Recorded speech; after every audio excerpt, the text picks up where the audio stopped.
All I ever wanted to do, bro, was live in a big city.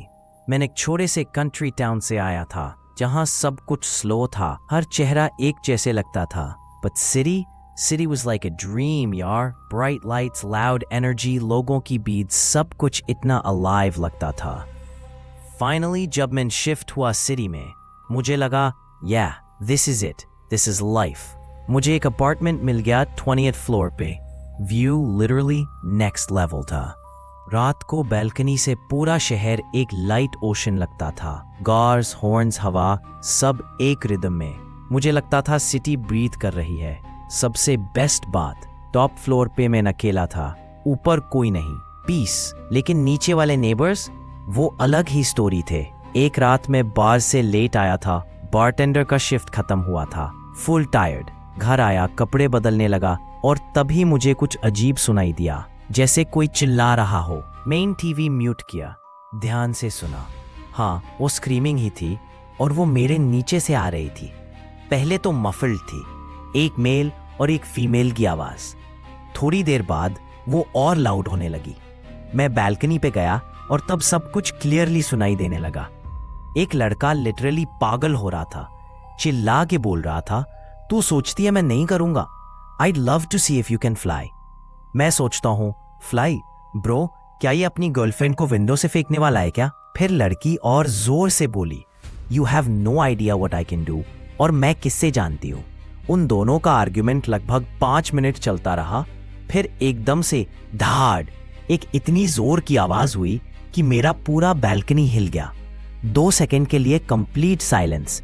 फिर एक नई male voice सुनाई दी, Look what you did, you idiot. अब 3 लोग चिल्ला रहे थे एक दूसरे पे बिना मतलब के. मैं कंफ्यूज था. क्या मैं पुलिस को कॉल करूं? शायद करना चाहिए था, पर मैंने नहीं किया. मुझे लगा मैं हैंडल कर सकता हूं. तो मैंने एक ब्रूम ली और फ्लोर पे जोर से मारा. थक थक थक. बस उन्हें सिग्नल देने के लिए कि ब्रो, थोड़ा वॉल्यूम कम रखो. कुछ सेकंड तक सब क्वाइट हो गया. मुझे लगा काम हो गया. बट भाई, I was wrong. अचानक बैल्कनी से उनकी आवाज आई, ओए तू ऊपर वाला है ना, प्रॉब्लम क्या है तेरी? मैं चुप. लड़की बोली, माइंड योर बिजनेस, तुमसे मतलब नहीं है. मैं ऑकवर्ड फील कर रहा था. अंदर चला गया. मफल्ड वॉइसेस अब भी आ रही थी, लेकिन मैं इग्नोर करने लगा. थोड़ा देर बाद साइलेंस. मैंने सोचा चलो खत्म हुआ. बेड पे गया, टीवी बंद किया. ऑलमोस्ट सो ही गया था. तभी नॉक नॉक नॉक. पहले लगा मैंने ड्रीम देखा, फिर से नॉक. मैं उठा, दरवाजे के पास गया. कौन है? कोई जवाब नहीं, सिर्फ स्लो नॉक्स. बिल्डिंग के डोर्स के पास स्मॉल कैमरा होता था. मैंने देखा 2 लड़के, एक लड़की. और तब मुझे समझ आया ये वही नीचे वाले नेबर्स थे. मैं चुप रहिया. दरवाजा नहीं खोला, पर नॉक्स चालू. लड़की नॉक कर रही थी. दोनों लड़के बस खड़े थे, हाथ पॉकेट्स में, एक्सप्रेशन ब्लैंक. 3:30 बजे रात को कोई ऐसे खड़ा हो मेरे डोर के बाहर, क्रीपी था भाई. फिर एक लड़का ने अपना हाथ उठाया और डोर पे फुल फोर्स से मारा. Third third third. मैं कैमरा के थ्रू देखता हूं, वो आदमी ह्यूज था.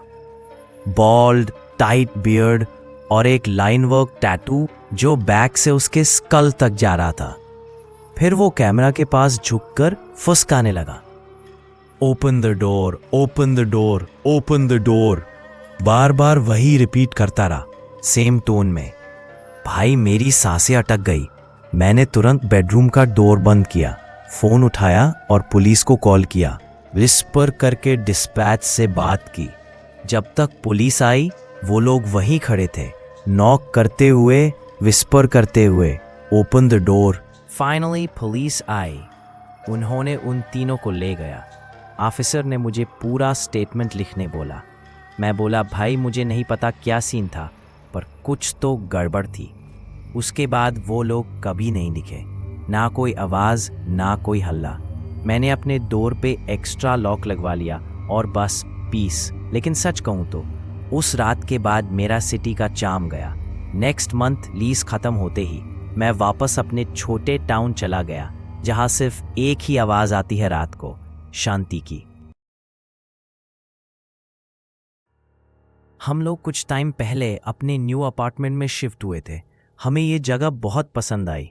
ये हम दोनों का पहला घर था साथ में, so naturally it was special.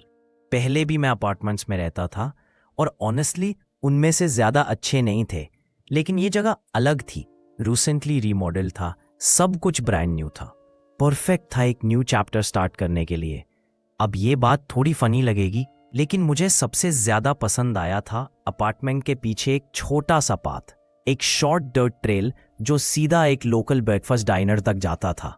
जो मुझे जानता है वो जानता है मैं बेकन और एग्स डेली खा सकता हूँ। मैंने गर्लफ्रेंड को बताया कि संडे को जब वो फ्री होगी हम दोनों वॉक करके डाइनर चलेंगे। संडे आया, हम दोनों उस पाथ पर निकले। पाथ ज्यादा लंबा नहीं था, मे बी 30 यार्ड्स या उसके आसपास। दोनों तरफ बड़े बड़े ट्रीज थे। जब हम वॉक कर रहे थे तब हमें बीच पाथ में एक बैग ऑफ क्लोथ्स पड़ा दिखा। हमने बस देखा और वॉक थोड़ा वियर्ड था, बट मैंने सोचा किसी का गिर गया होगा। ब्रेकफास्ट के बाद जब वापस आए तो बैग गायब था।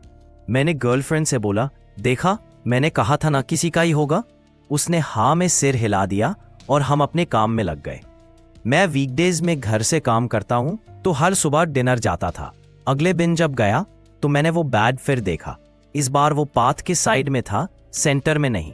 मैंने सोचा शायद किसी ने मूव कर दिया होगा, लेकिन जब वापस आ रहा था तो मैंने देखा एक आदमी उस बैग में कुछ ढूंढ रहा था। मैं कॉशियस हो गया। जब मैं उसके पास से गुजरा वो मुझे देखता रहा। आंखों में एक अजीब सी क्रेजीनेस थी। मैंने बस फ्रेंडली टोन में बोला, गुड मॉर्निंग, लेकिन उसने कुछ रिप्लाई नहीं किया। तभी अचानक से ट्रीज के अंदर से एक छोटी सी फ्रेल लुकिंग औरत निकली। उसके पैर बिल्कुल पतले थे, जैसे लकड़ी के हो, और उसके ज्यादातर दांत भी नहीं थे। मैं थोड़ा पीछे हट गया। उसने एक रैस्पी सिगरेट वाली वॉइस में कहा, कीप वॉकिंग। मैंने बिना कुछ बोले वहां से निकल गया। गर्लफ्रेंड को नहीं बताया, सोचा अननेसेसरी डर जाएगी। मुझे लगा बस रैंडम लोग थे। फ्राइडे को मैं फिर गया। पाथ पे बैग नहीं था, रिलीफ मिला। लेकिन जब मैंने ट्री लाइन देखी मुझे 2 लोगों के सिलुएट्स दिख रहे थे। मैंने सीधा वॉक करना ही ठीक समझा। कुछ अजीब फील हो रहा था, जैसे कुछ गलत होने वाला है। ब्रेकफास्ट के बाद मैं पाथ से नहीं गया, लॉन्ग रूट से गया। 5 मिनट के बदले 40 मिनट वॉक, पर सेफ लग रहा था। सच बताऊं तो मैं गर्लफ्रेंड को ये सब बताना भूल गया। संडे को उसने खुद बोला, चलो डिनर चलते हैं। मैं एक्साइटेड था और पूरी बात भूल गया। जब हम पाथ पे पहुंचे तब अचानक सब याद आया। मैं थोड़ा रुका, पर फिर सोचा कुछ नहीं होगा। गर्लफ्रेंड कैजुअल बातें कर रही थी और मैं ट्री लाइन पे नजर रखे हुए था। पाथ के हाफ तक पहुंचे ही थे, तभी वो आदमी जंगल से बाहर आया और हमारे रास्ते में खड़ा हो गया। औरत भी पीछे से निकल आई। गर्लफ्रेंड ने कामली उनसे बात करने की कोशिश की, पर दोनों चुप रहे, बस धीरे धीरे हमारे पास आने लगे। मुझे पैनिक होने लगा। मैंने गर्लफ्रेंड का हाथ पकड़ा और सीधा भागने की सोची। मैं उस बड़े आदमी के बजाय उस पतली औरत की तरफ से निकला। लिटरली ट्रक जैसे टकरा गया उससे, लेकिन जाते जाते उसने मेरे बैक को स्क्रैच कर दिया। नेल से स्किन तक कट हो गया। उसने एक बहुत ही हॉरिफिक स्क्रीम मारी, जैसी मैंने कभी नहीं सुनी थी। हम दोनों भागते हुए अपार्टमेंट पहुंचे और तुरंत पुलिस को कॉल किया। पुलिस जब आई तब वो दोनों गायब थे। अपार्टमेंट के कैमरास सिर्फ पार्किंग लॉट तक थे, पाथ तक नहीं पहुंचते थे। लेकिन जब ऑफिसर्स ने ट्री एरिया देखा, उन्हें स्लीपिंग बैग्स, ट्रैश और बॉटल्स मिले। लगता था वो दोनों वहां काफी टाइम से रह रहे थे।